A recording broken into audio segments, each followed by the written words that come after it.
Hey students, welcome back to your favorite channel Magnet Brains. This is me Shubhra Tiwari. बहुत बहुत स्वागत है.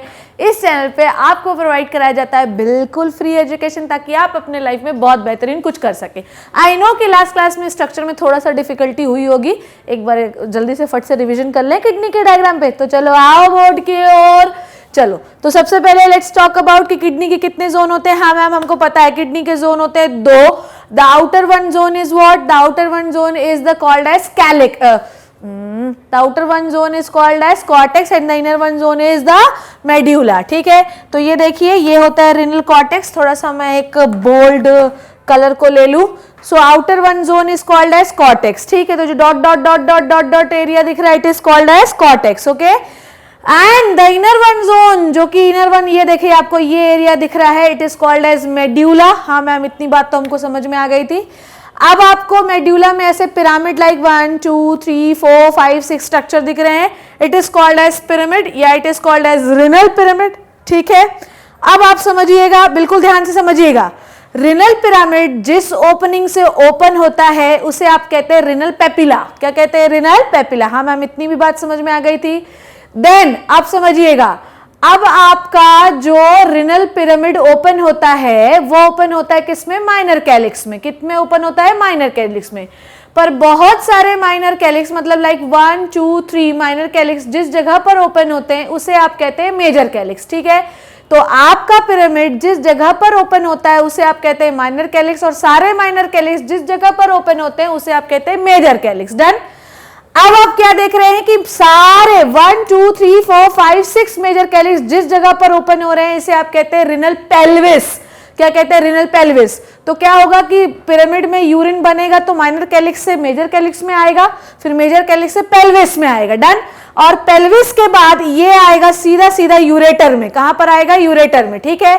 अब आप क्या देख रहे हैं बिल्कुल ध्यान से समझेंगे आप लोग कि ये जो धसा वाला एरिया है ये देखिए ये वाला एरिया यहां से आपकी आर्टरीज जो कि ब्राउन कलर की दिख रही है ब्लू कलर की वेन यहां से एंट्री हो रही है. इस एरिया को आप कहते हैं रिनल हिलम. क्या कहते हैं? Renal helium. आई बात समझ में? कहीं कहीं पर कॉर्टेक्स मेडुला के अंदर इंटर करता है जिसे आप कहते हैं रिनल कॉलम ऑफ बर्टीनी. क्या कहते हैं? Renal column of Bertini. ठीक है. So how many layers we how many zones of kidney we have? 2. The outer one is cortex, the inner one is medulla. Medulla में क्या होते हैं? पिरामिड्स. पिरामिड जहां ओपन होते हैं उसे उस छेद को उस ओपन को क्या कहते हैं? ओपनिंग को रिनल पेपिला. रिनल पेपिला किस में ओपन होता है? माइनर कैलिक्स में. और माइनर कैलिक्स किस जगह पर होते हैं? ओपन होते हैं मेजर कैलिक्स में. How many major calyx we have in one kidney? 2 to 3. How many minor calyx we have in one kidney? 8 to 10. Then सारे मेजर कैलिक्स जिस जगह पर ओपन होते हैं उसे आप कहते हैं रिनल पेल्विस. क्या कहते हैं? Renal pelvis. And then renal pelvis open होता है यूरेटर में. डन. अब आपकी किडनी में एक धसा हुआ एरिया होता है जहां से आर्टरीज वेन्स और नर्व्स एंट्री रहती है जिसे आप एंट्री करती हैं जिसे आप कहते हैं हिलम. और कभी कभी कॉर्टेक्स का एरिया मेडुला में घुस जाता है जिसे आप कहते हैं रिनल कॉलम ऑफ बर्टीनी. ठीक है. सो this is all about the revision class. ठीक है. तो ये याद रखिए ये माइनर कैलिक्स ओपन हो रहा है और ये जो जगह हो रही है इसे कहते हैं मेजर कैलिक्स. 1 2 3 जो जगह है मेजर कैलिक्स पर सारे जिस जगह पर खुल रहे हैं उसे कहते हैं पेल्विस. ठीक है. सो this is it. Now let's talk about. तो ये हो गई थी अपनी क्या बच्चों? किडनी. ठीक है. नाउ अब हम लोग बात करेंगे दूसरे parts of human excretory system की. सबसे पहला पार्ट है बच्चों हम लोग बात करेंगे यूरेटर की. तो जब पूरी किडनी आपका यूरिन बना लेती है तो यूरिन एक पाइप ये वाला यूरिन ये वाली किडनी का इसमें और ये वाली किडनी का इसमें आएगा जिसे आप क्या कहते हैं? बताइए मुझे. जिसे आप क्या कहते हैं? यूरेटर. तो आप क्या देख रहे हैं? पिरामिड यूरिन बना रहा है. पिरामिड ने यूरिन पेल्विस को दिया. पेल्विस से यूरेटर में आया और यूरेटर से आते आते यूरिनरी ब्लैडर में गया. ठीक है. तो यूरेटर कितने होते हैं? पेयर्ड मतलब 2. ठीक है. उसके बाद जहां से ये निकलते हैं वहां पर एक फनल शेप का. फनल कैसा होता है? फनल ऐसा ही होता है ना. अगर मैं फनल का डायग्राम बना दूं तो फनल कुछ ऐसा ही बनेगा. तो ये पेल्विस हो गया और ये यूरेटर हो गया. ठीक. तो यूरेटर शुरू कहां से होता है? ध्यान से देखिए. यूरेटर शुरू होता है पेल्विस से. ठीक है. मैं यहाँ पे लिख भी देती हूँ. तो ये हो गया पेल्विस. पेल्विस से शुरू होता है तो पेल्विस फनल शेप का होता है. ठीक है. इसको मैं यहाँ पे फनल ऐसा एक बना भी देती हूँ. ठीक. तो ये देखिए तो ये हो गया पेल्विस और ये हो गया यूरेटर. ठीक. तो ये शुरू होता है पेल्विस से किडनी के और उसके बाद ये ओपन होता है यूरिनरी ब्लैडर में नीचे, तो नीचे आके ही यूरिनरी ब्लैडर में ओपन होता है। The wall of ureter carry smooth involuntary detrusor muscle and the lining is transitional epithelium. अब बात समझिए कि जो यूरेटर होता है उसकी दीवारों में एक स्पेशल टाइप की मसल प्रेजेंट होती है बच्चों, जिसे आप कहते हैं डेट्रूसर मसल। नीट के पॉइंट ऑफ व्यू से बहुत बहुत बहुत इंपॉर्टेंट है, ठीक है। तो यूरेटर के जो वॉल्स होती हैं, जो दीवारें होती हैं, उसमें एक डेट्रूसर मसल प्रेजेंट होती है। डेट्रूसर मसल जो होती है ये आपकी स्मूथ इनवॉलेंट्री मसल है, मतलब आपकी इच्छा के अनुसार कंट्रोल नहीं होती। एक बार अगर पिरामिड ने यूरिन पेल्विस को दे दिया तो पेल्विस अब यूरेटर को देगा, और यूरेटर चाहे तुम चाहो ना चाहो इससे कोई फर्क नहीं पड़ता, यूरिन आपका यूरिनरी ब्लैडर में आएगा, दैट्स इट। उसके बाद इसकी जो इंटरनल लेयर होती है वो ट्रांजिशनल एपिथेलियम होती है, मतलब सिंगल सेल ऑफ लेयर की बनी होती है। तो आउटर लेयर में होता है डेट्रूसर मसल और इंटरनल लेयर में होता है ट्रांजिशनल एपिथेलियम। डन, आई बात समझ में, इसमें कोई कंफ्यूजन तो नहीं। तो जितने पिरामिड हैं वो एक फनल शेप के स्ट्रक्चर में अपना यूरिन देते हैं, जिसे आप पेल्विस कहते हैं। पेल्विस से ओपन होती है यूरेटर और यूरेटर जाती है यूरिनरी ब्लैडर में, ठीक है। Now let's talk about the urinary bladder. क्या होता है यूरिनरी ब्लैडर, ठीक है। देखिए यूरिनरी ब्लैडर क्या होता है, इन्वर्टेड पियर शेप का स्ट्रक्चर है। यूरिनरी ब्लैडर क्या है, देखिए इन्वर्टेड पियर शेप का स्ट्रक्चर। पियर को अगर आप उल्टा रख देंगे तो वो ऐसा ही आपको दिखाई देगा।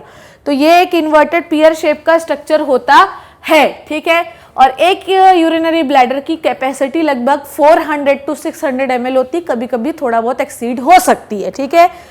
यूरिनरी ब्लैडर जो होती है इसके भी दीवारों पर होती है डेट्रूसर मसल, जो कि एक स्मूथ इनवॉलेंट्री मसल है। स्मूथ का मतलब अगर मैं स्मूथ इनवॉलेंट्री मसल का स्ट्रक्चर बनाऊं ना तो ये है स्मूथ इनवॉलेंट्री मसल का स्ट्रक्चर, ठीक है। सो this is the structure of smooth involuntary muscle, okay. Smooth मतलब कोई भी रुकावट आपको नहीं दिख रही, एकदम चिकनी दिखाई दे रही है, और ये आपकी इच्छा के अनुसार कंट्रोल नहीं होती है, ये चीज याद रखना, ठीक है। पर इसकी दीवारों पर जो ब्लैडर की दीवारें होती हैं उसमें कुछ स्ट्रेच रिसेप्टर भी होते हैं, और इन स्ट्रेच रिसेप्टर या ब्लैडर की दीवारों पर ऑटोनॉमिक नर्व्स और रिसेप्टर दोनों होते हैं। आई बात समझ में। अच्छा, एक चीज मैं आपको और बताऊं, कभी कभी आपने देखा होगा कि यूरिन को आप ब्लैडर में कुछ देर तक के लिए होल्ड कर पाते हैं, ठीक है। कभी कभी आपने ये देखा होगा कि यूरिन को ब्लैडर में आप कुछ देर तक के लिए होल्ड कर पाते हैं। तो जैसे जैसे यूरिन भरता है, जैसे 700-800 ml जब भर जाता है तो ये स्ट्रेच रिसेप्टर, जब आप पानी भरेंगे तो ब्लैडर खींचेगा, जब ब्लैडर खींचेगा तो रिसेप्टर क्या हो जाएंगे, एक्टिवेट हो जाएंगे, और इसी में होती हैं ऑटोनॉमिक नर्व्स। क्या होती हैं ऑटोनॉमिक नर्व्स? ऑटोनॉमिक नर्व्स जो होती हैं वो एक्टिवेट हो जाती है और ब्रेन को सिग्नल देती हैं कि भाई ऐसा है कि अब आप ब्लैडर को जो है तो रिलैक्स कर दीजिए ताकि यूरिन जो है सारा बाहर निकल सके, ठीक है। Now there are 3 opening of the present into the bladder. One is the ureter opening, तो 2 यूरेटर आते हैं राइट और लेफ्ट किडनी से, और एक होती है लोअर ओपनिंग जो कि होती है यूरेथ्रल ओपनिंग। तो ब्लैडर की टोटल 3 ओपनिंग होती है, जिसमें से 2 यूरेटर की ओपनिंग होती है, ठीक। 2 होती है यूरेटर की ओपनिंग और एक होती है यूरेथ्रा की ओपनिंग, ठीक है। तो 2 होती है यूरेटर की ओपनिंग, 1 और 2, और तीसरी होती है यूरेथ्रल की ओपनिंग, ठीक। तो ब्लैडर में बेसिकली 3 ओपनिंग पाई जाती हैं, ठीक है। चलिए आ जाइए। सो ये एक ब्लैडर का स्ट्रक्चर है, ठीक है। सो this is the structure of bladder, ठीक है। तो यहाँ से ये 3 ओपनिंग, 1 2 यूरेटर की ओपनिंग, यूरिन आया, ठीक है। यूरेटर की जो कवरिंग होती है इससे आप कहते हैं पेरिटोनियम, ठीक है। कहीं भी नियम का इस्तेमाल हो पेरिटोनियम, ठीक, तो वो कवरिंग होती है, ओके। अब आप क्या देख रहे हैं कि यूरेटर की दीवारों पे एक स्पेशल टाइप की मसल होती है जो आपको धब्बे धब्बे धब्बे धब्बे दिख रहा है ना, इसे कहते हैं डेट्रूसर मसल। डेट्रूसर मसल ही डिसाइड करती है कि कब ब्लैडर को कॉन्ट्रैक्ट और कब ब्लैडर को रिलैक्स करना है, ठीक है। ये है आपकी यूरेथ्रल ओपनिंग, ठीक, जहां से यूरिन बाहर होता है और फिर यहां से बाहर हो जाएगा, ठीक है। उसके बाद आपके यूरेथ्रा में सेम टू सेम ऐसा ही एक स्फिंक्टर मसल होता है, यूरेथ्रा में स्फिंक्टर होता है जिसे आप कहते हैं यूरेथ्रल स्फिंक्टर, और ऐसा ही स्फिंक्टर मतलब 2 स्फिंक्टर होते हैं। Basically what is the role of sphincter muscle? Sphincter muscle किसी भी चीज को रेगुलेट करती है कि कब जाना है और कब नहीं जाना है। Once the sphincter muscle get contract वो ओपनिंग को बंद कर देंगे, once the sphincter muscle get relaxed वो यूरिन को बाहर जाने देंगे। आई बात समझ में? जो आपका ब्लैडर और यूरेथ्रा दोनों ऑपोजिट काम करते हैं। आई बात समझ में? दोनों ऑपोजिट काम करते हैं। जब ब्लैडर रिलैक्स होता है, समझे बात को, जब ब्लैडर रिलैक्स होता है तो यूरिथ्रा कॉन्ट्रैक्ट होता है, ठीक है। जब ब्लैडर रिलैक्स होता है तो यूरिथ्रा क्या होता है, कॉन्ट्रैक्ट होता है। आई बात समझ में। यूरिथ्रा जब ब्लैडर रिलैक्स होगा मतलब उसमें यूरिन भर रहा है, और तब ऐसी कंडीशन में जो आपकी स्फिंक्टर मसल है वो यूरिथ्रल ओपनिंग को बंद करके रखेंगी, दबा के रखेंगी। स्फिंक्टर का मतलब होता है रबर बैंड, ओके। तो ये यूरिथ्रल ओपनिंग को दबा के रखेंगी। अब यूरिन भरे जा रहा है, भरे जा रहा है, भरे जा रहा है, पर अभी नीचे नहीं आ सकता, ठीक है। पर जैसे ही ऑटोमेटिक एक्शन होगा, क्योंकि आपको पता है कि ब्लैडर में होती हैं ऑटोनॉमिक नर्व्स जो अपने आप काम करती हैं। एक समय तक तो हम उसे वॉलंटरी कर सकते हैं, अपनी इच्छा के अनुसार आप यूरिन को रोक सकते हैं, पर once the autonomic nerve start giving you signal to the bladder कि भैया नहीं अब निकलना ही है, तो अब आपका इनवॉलंटरी जो कंट्रोल था, जो आपकी इच्छा के अनुसार हो रहा था, अब वो इनवॉलंटरी हो जाएगा और आपका यूरिन पास होने लगेगा। तो जब आपको यूरिन पास करना है तो ब्लैडर कॉन्ट्रैक्ट होगा और धड़ धड़ धड़ धड़ सारा यूरिन यूरिथ्रल ओपनिंग को देने लगेगा। यूरिथ्रल स्फिंक्टर यूरिथ्रल ओपनिंग को रिलैक्स करेंगे और सारा यूरिन जो है वो बाहर आ जाएगा। तो दोनों जस्ट ऑपोजिट काम करते हैं। If the bladder is relax the urethra is contract, if the bladder is contract the urethra is relax. The urethra is relax start urine जो है पास आउट होगा।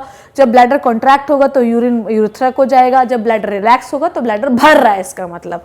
आई बात समझ में। तो ब्लैडर के पास 3 ओपनिंग होती हैं, ओके, 2 यूरेटर की और 1 यूरिथ्रा की। Now let's talk about the urethra, ठीक है। यूरिथ्रा क्या होता है देखिए, मेल और फीमेल इन दोनों में यूरिथ्रा अलग अलग होता है, ठीक। So this is the kidney deliver the urine to the bladder through the ureter, और यूरेटर जो है यूरिथ्रा के थ्रू यूरिन को बाहर करेगा। Urethra is a muscular tubular structure, ठीक है। ये यूरिनरी ब्लैडर के निचले हिस्से से खुलता है और फिर ये पीछे की ओर, डिस्टली मतलब नीचे की ओर से बाहर की ओर खुल जाता है, ठीक है, okay, through the urethral orifice, urethral meatus, ठीक है। तो याद रखिए कि यूरिथ्रा जिस ओपनिंग से यूरिन को बाहर करता है उसे आप कहते हैं यूरिथ्रल मीटस। क्या कहते हैं उसे आप? Urethral meatus, okay. So urine जो होता है बेसिकली, ध्यान से समझिएगा, यूरिन जो है ब्लैडर में भरा, ब्लैडर जो है कॉन्ट्रैक्ट हुआ, सारा यूरिन यूरिथ्रा में आया, और यूरिथ्रल मीटस मतलब ओपनिंग ऑफ यूरिथ्रा, ठीक है। यूरिथ्रल मीटस का मतलब क्या होता है? Opening of urethra. Urethral meatus से सारा यूरिन जो है वो बाहर हो गया, ठीक है। तो यूरिथ्रा क्या है? एक मस्क्यूलर ट्यूब्यूलर स्ट्रक्चर होता है जो कि यूरिनरी ब्लैडर से यूरिन को रिसीव करता है और फिर यूरिथ्रल ओपनिंग से यूरिन को बाहर किया जाता है। Mainly men में it is called as urethra is called as male penis, and in the female में actually it is called as vaginal orifice। पर ये याद रखना है कि फीमेल में स्पर्म को रिसीव करने के लिए अलग ओपनिंग होती है और यूरिन को बाहर निकालने के लिए अलग ओपनिंग होती है, जबकि मेल में स्पर्म्स को निकालने के लिए एक ही ओपनिंग है और यूरिन को भी निकालने के लिए एक ही ओपनिंग है, ठीक है। आई बात समझ में। तो जो आपका मेल यूरिथ्रा होता है वो बॉडी से बाहर की ओर होता है in the form of male penis, और जो फीमेल होती हैं उनमें यूरिथ्रा बॉडी सरफेस पे होता है और ये होता है in between the vaginal orifice and the clitoris. इसके बारे में मैं आपको बताऊंगी। तो जो वेजाइनल ऑरिफिस होता है जहाँ से स्पर्म रिसीव करते हैं, और clitoris is the structure like the male penis, ये एक द एक्साइटिंग स्ट्रक्चर है जो कि फीमेल में पाया जाता है। तो वेजाइनल ऑरिफिस और क्लाइटोरिस के बीच में होता है आपका यूरिथ्रल ऑरिफिस। किसमें? फीमेल में। मेल में एक ही है, ठीक है। आइए स्ट्रक्चर देख लेते हैं थोड़ा सा। सबसे पहले let's talk about the male urethra, ठीक है, okay. Urethra of the male is found in the different from the urethra in the female as given below, ठीक है। तो मेल और फीमेल इन दोनों का यूरिथ्रा अलग अलग होता है in the different point of view. चलिए देखें क्या होता है। Male urethra max to max length होती है वो 20 सेंटीमीटर, इससे कम भी हो सकती है, ठीक है। स्फिंक्टर, ध्यान से समझिए, स्फिंक्टर का मतलब मैंने आपको अभी थोड़ी देर पहले समझाया था कि रबर बैंड। अगर स्फिंक्टर, जैसे मान लीजिए ये कोई ओपनिंग है और अगर स्फिंक्टर ने इसको बंद कर दिया तो ये ओपनिंग अब नहीं खुलेगी। जब स्फिंक्टर रिलैक्स होगा तभी कोई भी चीज बाहर से अंदर, अंदर से बाहर हो सकती है, ठीक है। अब समझिए क्या होता है। तो जो यूरिथ्रा होता है इसमें 2 स्फिंक्टर होते हैं, ठीक, ओके, मेल यूरिथ्रा में, और एक होता है ऊपर की ओर, एक होता है नीचे की ओर। मैंने आपको स्ट्रक्चर भी बताया था, ठीक है, ध्यान से देखिए। तो बेसिकली मेल में यूरिथ्रल ओपनिंग में 2 स्फिंक्टर होते हैं, एक होता है अंदर की ओर और एक होता है बाहर की ओर, ठीक। रबर बैंड की तरह ही काम करता है, ठीक है। ये बने हुए किससे हैं? ये स्फिंक्टर मसल बने हुए हैं स्मूथ मसल से, ठीक है। पर अब आपको समझनी है कि दोनों स्फिंक्टर में अंतर क्या है, एक है अंदर की ओर और एक है बाहर की ओर, ठीक है। होता क्या है कि एक ऊपर की ओर एक नीचे की ओर, सीधे बोलिए, एक ऊपर की ओर एक नीचे की ओर। ऊपर वाला जो स्फिंक्टर है, बेसिकली ऊपर वाला स्फिंक्टर जो होता है वो बना होता है स्मूथ इनवॉलेंट्री मसल से, पर नीचे वाला जो स्फिंक्टर होता है वो बना होता है स्मूथ वॉलेंट्री मसल से। दोनों में अंतर समझिएगा क्या होगा कि कभी कभी आप यूरिन को कुछ देर तक के लिए होल्ड कर सकते हैं। आपको पता है क्यों? ब्लैडर से यूरिन यूरिथ्रा में आ गया है, पर यूरिथ्रा में दो स्फिंक्टर, एक ऊपर वाला और एक नीचे वाला। ऊपर वाला जो यूरिथ्रा है ये कैसा है? इनवॉलेंट्री, आपकी इच्छा के अनुसार कंट्रोल नहीं करता। पर नीचे वाला यूरिथ्रा कैसा है? वॉलेंट्री, थोड़ी देर के लिए आप कंट्रोल कर सकते हैं। तो ब्लैडर से यूरिन यूरिथ्रा में भरा हुआ है, स्फिंक्टर ये वाला ऊपर वाला ओपन हुआ था, सारा यूरिन यूरिथ्रा में भर गया। पर अभी आप नहीं चाहते कि यूरिन बाहर हो, तो ये स्फिंक्टर अभी बंद है, क्योंकि कुछ समय तक आप इसे नियंत्रित कर सकते हैं यूरिन को। पर एक समय आप हमेशा समझिए कि जो भी स्फिंक्टर मसल होती है उसमें हमेशा कहीं ना कहीं से ऑटोनॉमिक नर्व्स इन्वॉल्व होती ही हैं, ऑटोनॉमिक नर्व्स जो अपने आप काम करती हैं।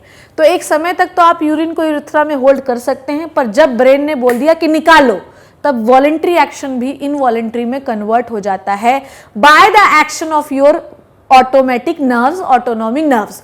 तो आप ये बिल्कुल ना समझें कि दो स्फिंक्टर में ऊपर नीचे वाला जो है इसको आप हमेशा बंद कर सकते हैं और यूरिन को आप रोक सकते हैं। इसको आप तब तक ही रोक सकते हैं जब तक ब्रेन सिग्नल नहीं दे रहा।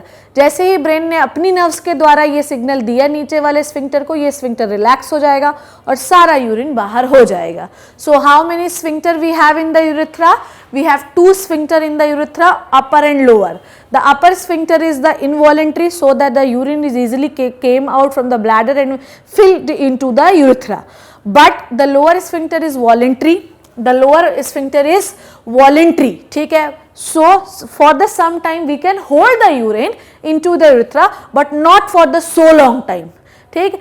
एक बार अगर ब्रेन ने बोल दिया कि निकालो, तो जहां आप खड़े हैं ना वहीं पर आपको जो है तो रिलैक्स हो जाना है, ठीक है। तो ऐसा बिल्कुल भी नहीं होता।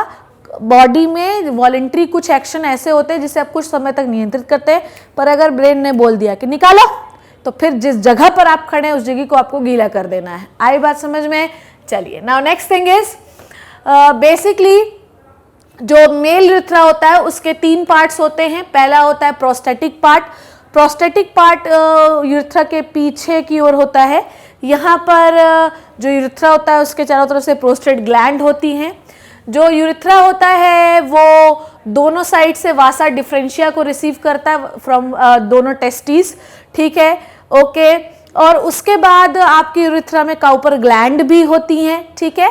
तो बेसिकली मेल यूरिथ्रा जो होता है वो क्या क्या चीज़ों से घिरा हुआ है वो मैं आपको बता रही हूँ। ये अपने रिप्रोडक्टिव सिस्टम में 12th में पढ़ना भी है। तो मेल यूरिथ्रा क्या क्या रिसीव करता है? मेल यूरिथ्रा रिसीव करता है स्पर्म डक्ट, जो कि दोनों टेस्टिस से आ रही हैं, तो स्पर्म आता है।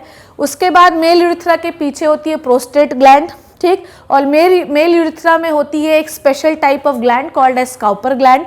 तो जब फीमेल के साथ कॉपुलेशन होता है तो काउपर ग्लैंड इस पे विशेष प्रकार का फ्लूइड निकालती है, ताकि जो पाथवे है कॉपुलेशन का वो इजी हो जाए और आसानी से स्पर्म को फीमेल बॉडी में रिलीज किया जा सके, ठीक है।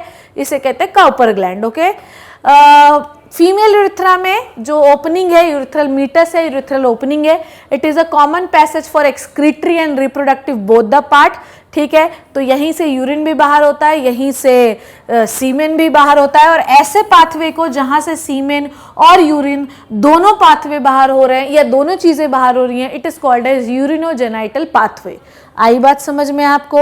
ब्लैडर समझ में आया? डेट्रूसर मसल कॉन्ट्रैक्ट करती हैं ताकि जो ब्लैडर है वो फटाफट यूरिन यूरिथ्रा को दे सके, ठीक है। आपको स्फिंक्टर मसल समझ में आई? स्फिंक्टर मसल बंद रहती हैं तो कोई भी चीज़ आर पार नहीं हो सकती, रिलैक्स होती हैं तो हो सकती है, okay. Now let's talk about the urethra of the female, ठीक है। यूरिथ्रा, फीमेल की यूरिथ्रा का साइज सिर्फ और सिर्फ 4 सेंटीमीटर होता है, ठीक है। इसमें सिर्फ और सिर्फ सिंगल स्फिंक्टर होती है और ये स्फिंक्टर मसल बनी होती है स्ट्रिएटेड वॉलेंट्री मसल को, इसलिए फीमेल जो होती हैं वो ज़्यादा देर तक यूरिन को होल्ड कर सकती हैं। पर एक बात में इसमें भी यही है कि इस इनवॉलेंट्री मसल का तब तक ही कंट्रोल है जब तक कि ब्रेन उसे सिग्नल नहीं देता। ब्रेन बोल दिया कि निकालो, तो वॉलेंट्री मसल भी अब अपना एक्शन खत्म कर देती हैं और यूरिन पास होने लगता है, ठीक। At the base of urinary bladder, ठीक है। नाउ मतलब यूरिथ्रा और ब्लैडर के बीच में है ये, okay. It is the exclusively part of the excretory system, सिर्फ और सिर्फ एक्सक्रीशन के लिए बनाया गया है और सिर्फ ये यूरिन को ही पास करता है। तो फीमेल और मेल का थोड़ा डिफरेंट है काम। ओके, चलिए अब आ जाइए, मैं आपको फिर सबसे पहले मेल के बारे में बताती हूँ। सो मेल यूरिथ्रा क्या क्या रिसीव करता है, ये है दोनों टेस्टिस। तो मेल यूरिथ्रा रिसीव करता है वास डिफरेंशिया जो कि स्पर्म डक्ट है, ठीक है। उसके बाद आपका मेल यूरिथ्रा क्या रिसीव करता है, आपका भैया पीछे देखो प्रोस्टेट ग्लैंड है, बताया आपको मैंने। और मेल यूरिथ्रा और क्या रिसीव करता है, काउपर ग्लैंड, ठीक। So this is the structure of male urethra, जो कि यूरेटर, देखो यूरेटर आ रहा है ब्लैडर में, ब्लैडर से निकला है यूरिथ्रा, यूरिथ्रा से क्या निकल रही है भैया, देखो वासा डिफरेंशिया, ये पाइप दिख रही है आपको। सो ये पाइप को आप कहते हैं स्पर्म डक्ट, वासा डिफरेंशिया जो यूरिथ्रा में खुलती है। प्रोस्टेट ग्लैंड पीछे की ओर है, देखो ये प्रोस्टेट ग्लैंड पीछे की ओर है। और यूरिथ्रा में काउपर ग्लैंड होती हैं जो कि कॉपुलेशन को बहुत इजी बना देती हैं। नाउ ध्यान से देखिए, ये है आपकी फीमेल की ओपनिंग, ठीक है, ध्यान से समझिएगा। ओके, सब मैं सीधे सीधे पॉइंट पर आती हूँ, बिल्कुल ध्यान से समझना है अपने को, ठीक है। ओके, अगर मैं ध्यान से देखूं कि आपके पास कितना ओपनिंग है, फीमेल के पास 3 ओपनिंग्स होती हैं, ठीक है। एक बेसिकली 2 ओपनिंग्स होती है, एक होती है वेजाइनल ओपनिंग और एक होती है यूरिथ्रल ओपनिंग। वेजाइनल ओपनिंग से आप सीमेन रिसीव करते हैं और यूरिथ्रल ओपनिंग से आप यूरिन पास करते हैं, ठीक है। तो ये है आपकी यूरिथ्रल ओपनिंग, सीधी सी मैं बात करती हूँ, बाकी लेबलिंग को मैं छोड़ दूं। ये है आपकी यूरिथ्रल ओपनिंग, दैट्स इट। तो फीमेल के पास 2 ओपनिंग्स होती हैं, मेल के पास 1 ओपनिंग होती है। मेल में सीमेन और यूरिन एक ही चीज से बाहर निकलता है, जबकि फीमेल रिसीव करती है सीमेन को अलग ओपनिंग से, which is called as vaginal orifice, orifice मतलब ओपनिंग, एंड यूरिन एक अलग ओपनिंग से बाहर करती है जिसे आप कहते हैं यूरिथ्रल ऑरिफिस या urethral opening. So this is all about the other parts of the human excretory system. One of them are the ureter, urinary bladder and urethra, जिसमें आपको मैंने सब कुछ अच्छी तरीके से समझा दिया है। आई होप कि आपको ये चीज़ें अच्छे से समझ में आ गई होंगी। I know it is little bit boring, पर नेक्स्ट क्लास में आपको एक बेहतरीन सा मैकेनिज्म मैं समझाने वाली हूँ, ठीक है। ध्यान से सुनना मेरी आवाज़ को। मैंने ये सब पूरी आपको ज़रूरत नहीं है अभी, सिर्फ इंटरनल यूरिथ्रल ओपनिंग मैंने आपको बताई। So I hope you learn and enjoyed the video. See you in the next class. घर पे रहिए, सेफ रहिए और नेक्स्ट क्लास का इंतजार करिए। Thank you so much.